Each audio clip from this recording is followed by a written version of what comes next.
Hello, thank you.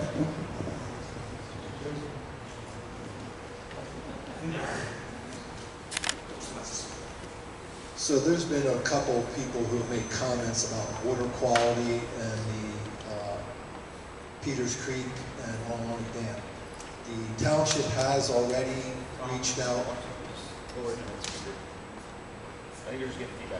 Township has already reached out and has been in discussions with the Reading Area Water Authority, known as WAWA, who controls that area, controls Maidencreek Dam, and is in charge of the water system coming out of there. So we are not neglecting that. We are following up with Reading Area Water Authority.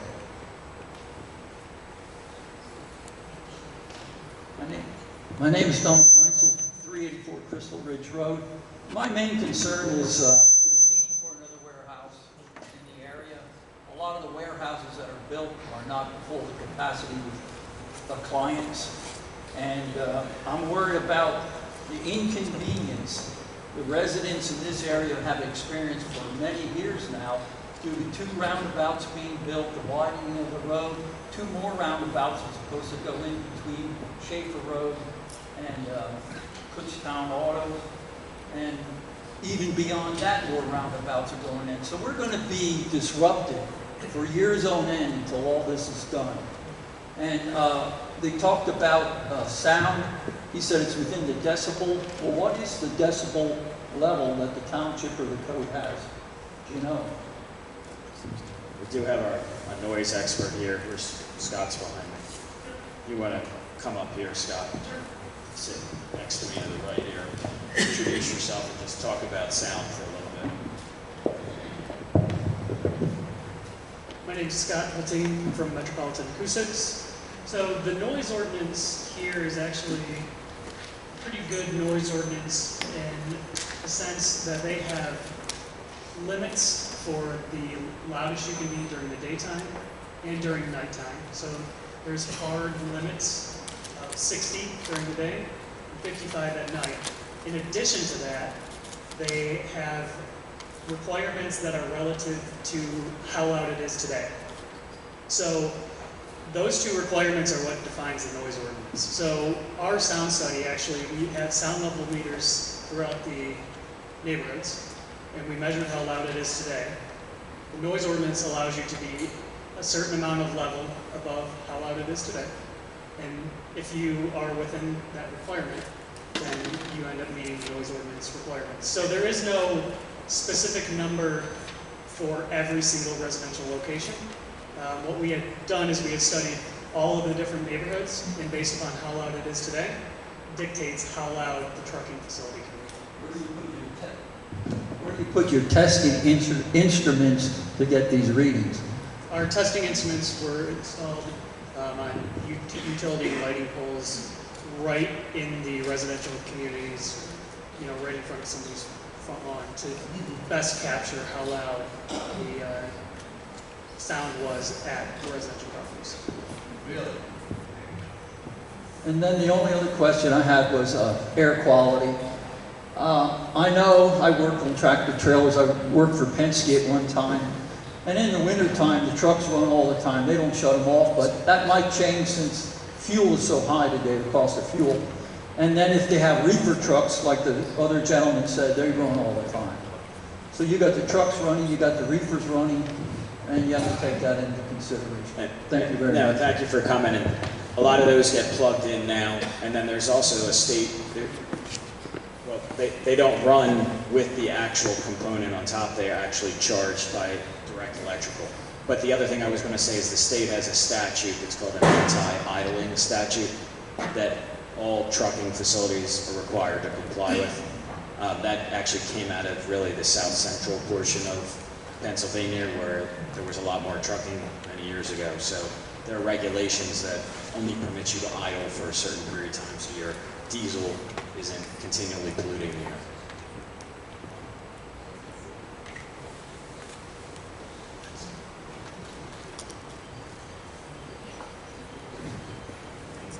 Good evening, Seth Mittner with 109 Millennium Drive. So I want to talk a little bit more about noise. So Probably should have mentioned that before you sat down. And, you know, I've kind of picked up the flavor of this, that this is all going to be within regulations, this is all permitted, et cetera. So maybe the question's better addressed to the board.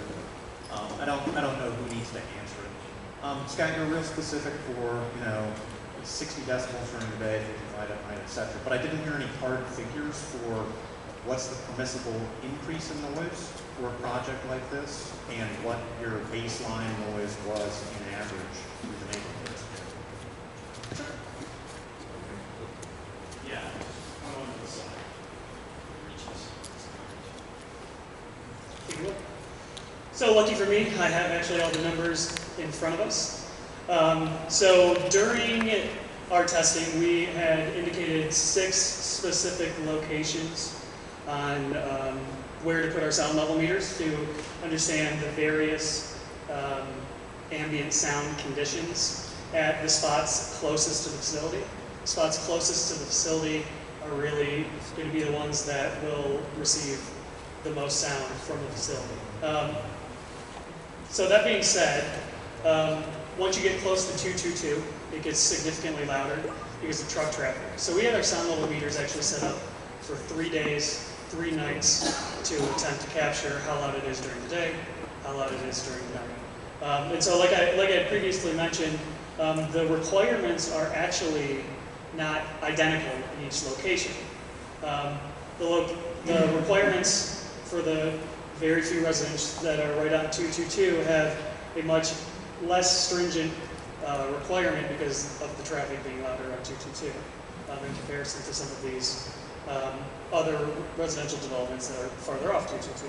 But just to give you a little bit of a flavor of how loud it is, right along 222, it's about 66, 65 dBA, and that's consistent through day and through night just due to the trucking traffic. In the residential communities farther off of 222, we're more in the ballpark of about 50 during the day and about 45 during the night. So what the ordinance allows is you to be 10 dB louder during the daytime and 5 dB louder during the nighttime. The more stringent requirement during nighttime is because people are more sensitive to sound at night. So if I understand right, our ambient noise already exceeds our own ordinance. So the question then would be, what are we going to do about that? So I'll say, as a guy who's lived south of 222, which we haven't talked about yet, prior to the PennDOT project to widen the road, there was a line of trees there, and it really did a lot to knock the noise down. Since we've done the improvement, as it's called, the improvement to 222, and the trees came down, there was nothing to replace it. And now we've got a lot more truck traffic, and I'll tell you, with no brake retarder prohibitions, it's very loud. I'm out walking in the mornings, and it is very loud. There's nothing to knock the noise down. I'm getting the impression, you know, this is going to be focused on the merits of this project. And since I'm on the other side of the road from the project, again, this is probably more to this committee, which is, you know, we're going to look at replanting trees, putting up a sound deadening wall or fence or barrier of some sort. Are we looking at putting brake retarder prohibitions there? Lots of townships have those. I don't know why we don't. And okay, I personally feel that that should be a contingent for approval of this. I really do. Because, you know, I mean, I'm hearing 66 decibels, now we're allowed to go up to 76, so we're already 16 decibels. So that's actually, that's not true. The ordinance does have a hard cap of 65 during the day, and I believe it's 55 at nighttime. Yeah, but you said the ambient right now is 66. That's correct. We're permitted to go 10 above that with this project. So it's a 2-part noise ordinance. Once you hit the hard limit of either 60, 55, or 65, whatever the hard limit is, right, you can't go above that. So then what we're saying is that this project adds no noise?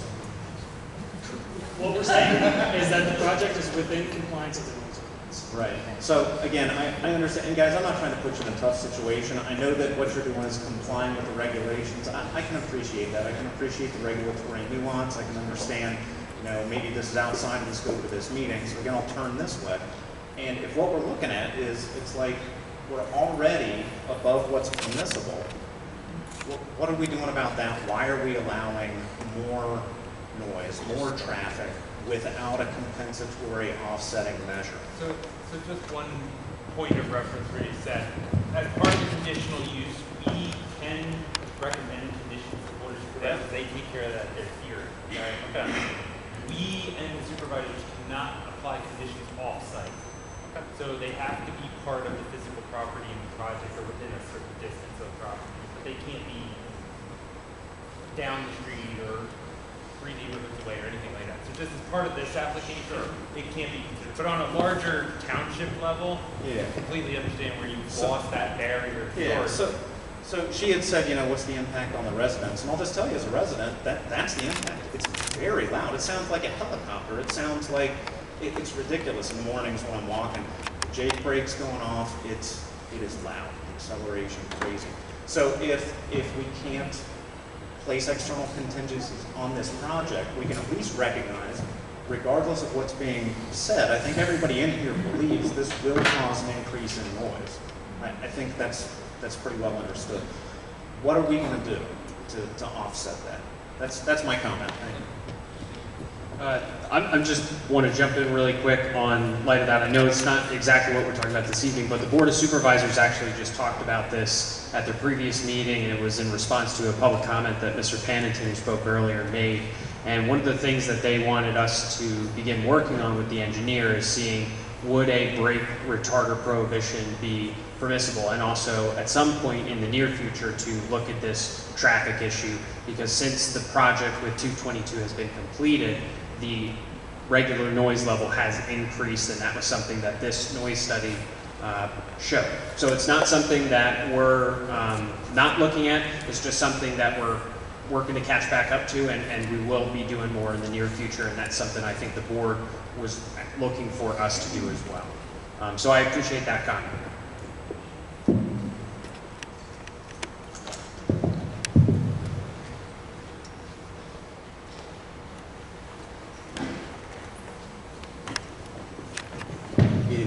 Mark Daniels, 188 Sandhurst Boulevard. Back of my property faces 222, right above the new Schaefer Road roundabout. Like the previous gentleman said, since they cut the trees down, there's nothing but truck noise all the time. It's not coming down the hill, it's getting going from the traffic circle back up towards this Morris. I've been in the trucking industry for 30 years, and I can guarantee you there will be trucks parked, double parked. Any empty spots around the area, there will be guys sleeping there waiting for load times. I guarantee you it's going to be 24 hours a day, 7 days a week, 365. If it's a big warehouse, it's going to be 24/7. Rudders can only hold so many trucks, and if guys are there 4 or 5 hours early, they're going to park along the side of the road. So, as far as the noise, there's a lot of no idling ordinances. If guys are sleeping in their trucks, you cannot enforce it. You either need your heater or your AC running in your trucks. So there will be noise with the project. And that's all I can say. Thank you.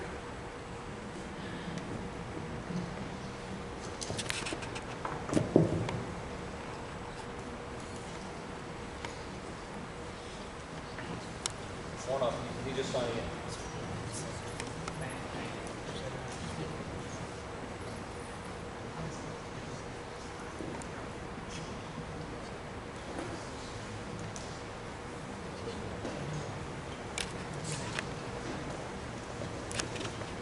Good evening. My name is Donald Price with 296 Hope Drive. I'm already signed in. Just to confirm what this fellow said, back to you folks, is this going to be a 24/7 operation?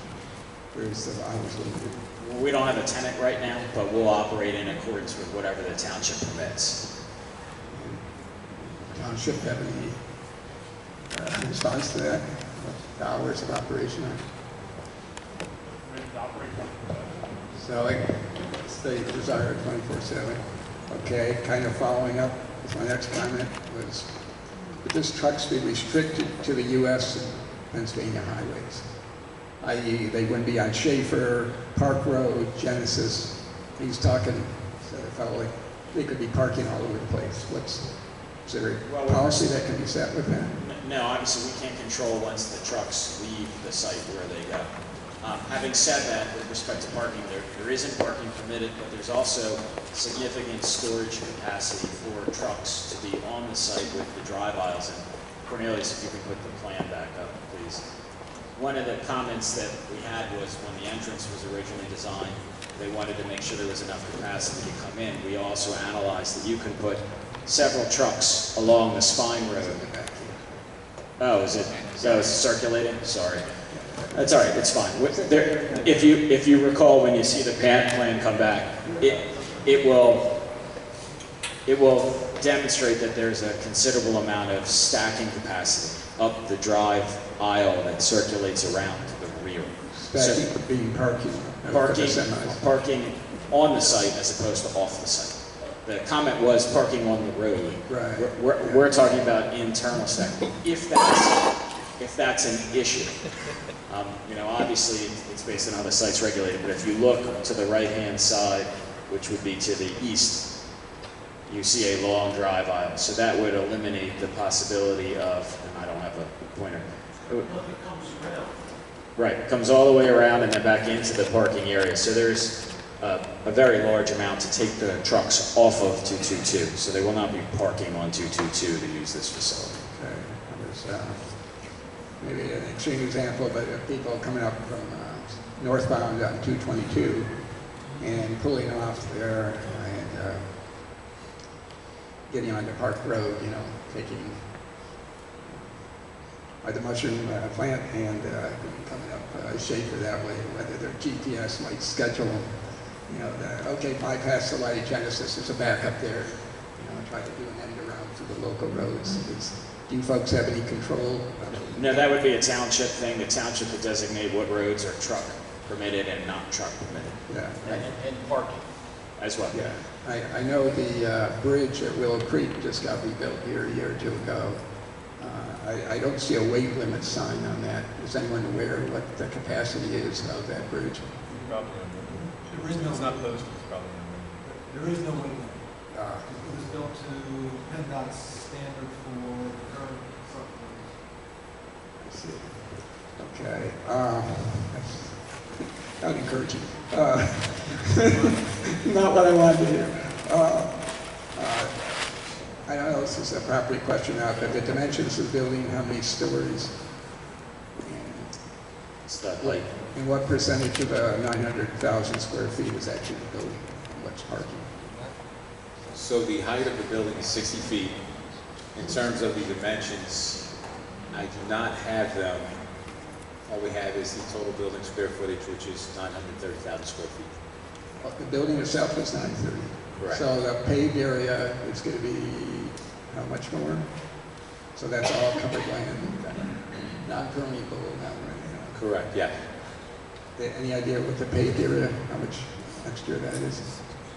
We don't have a calculation that breaks out. We have a total impervious calculation, but we don't have a calculation that breaks out the building versus the paved area.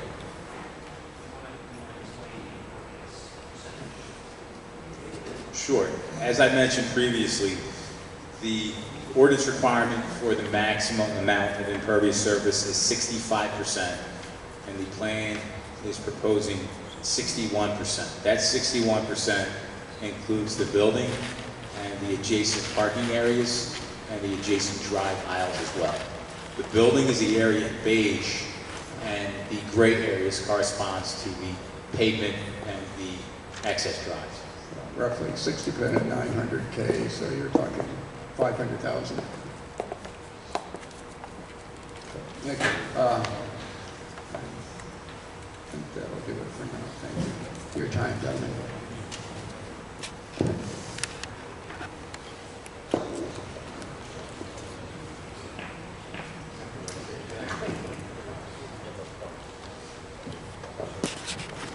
Tim Wheels, 216 Sophia Boulevard, Miami. Time for a quiz. How many acres is 930,000 square feet? It's 21 1/3 acres, and the warehouse is supposed to be 60 feet tall. So it seems at least 7 of 13 conditional use standards of the township ordinance are not met, just due to the size and location. As already mentioned, provision 9, it shall be compatible with building sizes and heights in the general neighborhood. It's not met. The size and height are not compatible with single-story and two-story houses. Provision 13, as already mentioned, shall not adversely affect the character of the general neighborhood. It's not met. A building this size would adversely affect any neighborhood, but certainly a neighborhood with single-family homes, farmland, a cemetery, a golf course. Provision 3 has to conform with the goals and objectives of the township comprehensive plan. It's not met.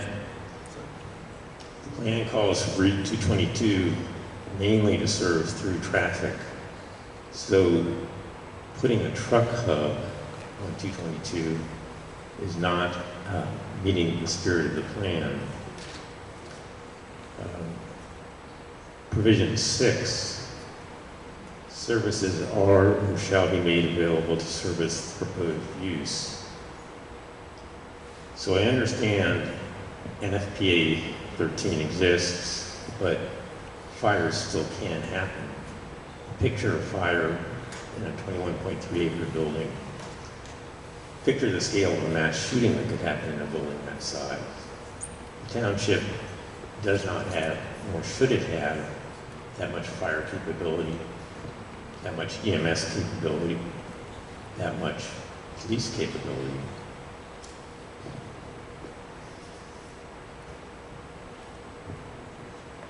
Provision 10 shall not adversely affect or impact the general neighborhood relative to problems such as air pollution, light pollution, and noise. Well, there's been discussion about this, but it's pretty doubtful that all three of those are met. And the idea that because it's LED lighting that doesn't face upward, meaning that there's no light pollution, doesn't seem credible. All one has to do is look at DECA to see that light pollution can and does occur even when lighting is not facing upward. Provision 11 shall include landscaping and buffering to mitigate any adverse effects. Not met. There should be no way to buffer truck noise or light pollution. And a building this size would require a couple of 100 feet of mature forest around each side to buffer the looks of it. Provision 7 will not generate traffic that will cause undue congestion. I understand there's a traffic study out, but I think we all know there already is congestion many times of the day where traffic does not flow at the speed limit. And adding this number of trucks plus the large number of employee vehicles will make that even worse.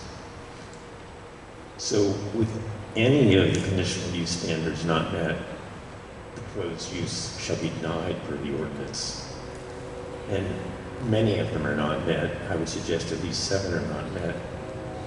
So per the conditional use ordinance, the commission shall recommend denial of the proposed use to the township supervisors. Thank you.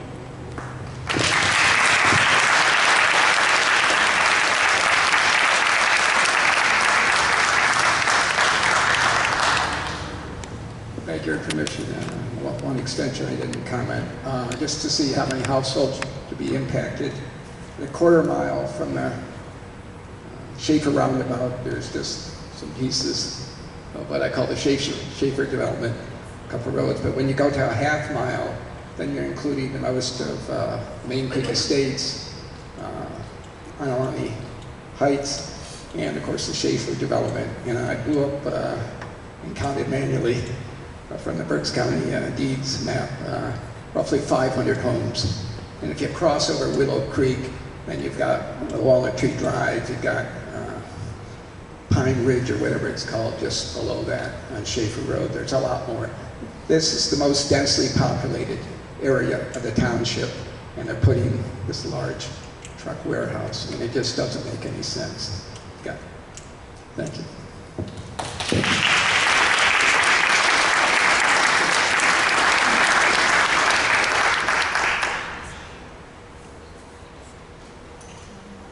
You came up twice, so I guess I can, right?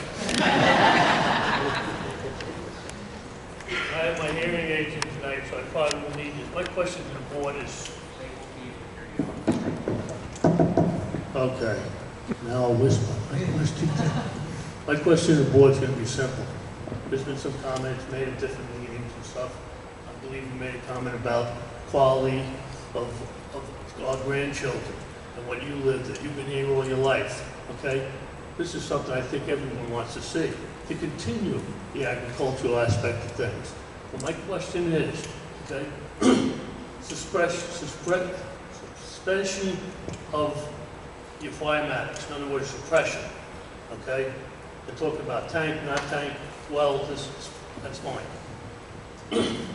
Heavy rescue, 7 years, I got the whole thing. My question is, can the local fire department handle a building of that caliber, which could burn? Does it have the equipment, number one? Number two, does it have the safety factors put into place to handle such a volume, okay, of a fire without calling in mutual aid from numerous aspects of the county? Biggest thing now, law enforcement, okay? Our law enforcement, we have a gentleman here tonight, I'd like to thank him for his service. Okay? But you're going to need additional law enforcement to monitor 222, which actually I was in the other day and talked to the gentleman here. We had a fatality not 6 months after, just down the road. Tractor trailer ran over a van. Okay? That's just the beginning. You're going to add all this volume in here. Who's going to control it? Who's going to monitor it? Who's going to enforce the law? Okay? Which is crucial. So, I mean, law enforcement officials do we add to the township? Again, cost. Everything's a cost factor. I would recommend to this board to seriously look at this, take in consideration a number of things, but the bottom line is, I just came from a small town in North Carolina. The same thing was happening to them. These things were being shoved down their throat, and they won it in court. The quality of the community oversaw anything being built. Period.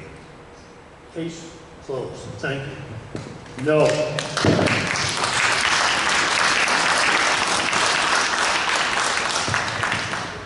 Just wanted to add quick on the law enforcement comment. Our representative from the township actually just voted to increase the force that the police department has, so that in the chief's mind, hopefully if we can get additional officers, could possibly add to a traffic unit to try and combat some of these issues. So that is something I think both the police department as well as the regional commission is working on and trying to address in the best way that they can, because we're all aware that this is a big issue. I know that's separate from this meeting, but I just didn't want to miss the opportunity to share that with you.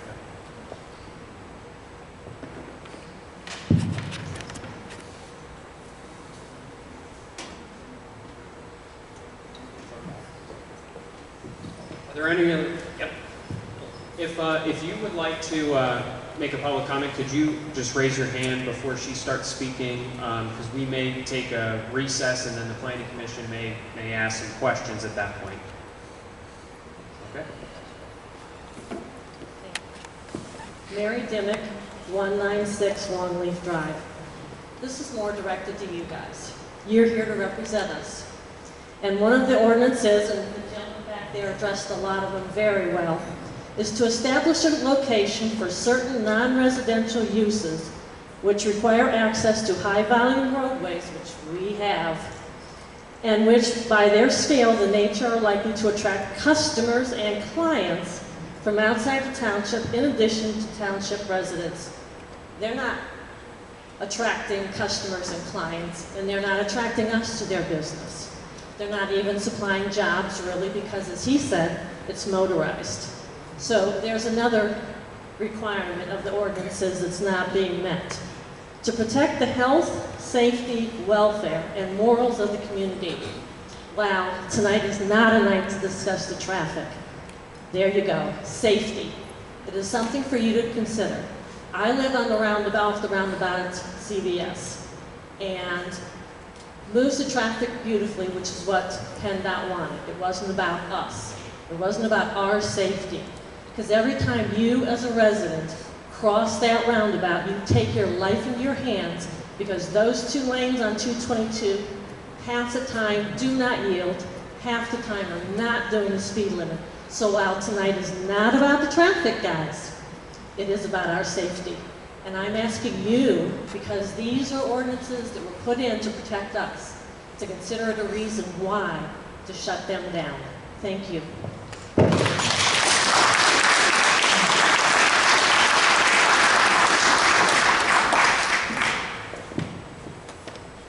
Are there any other folks who want to make a public comment at this point?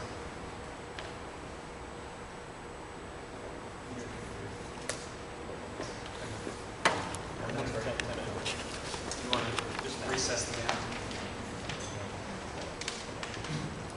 10-minute break.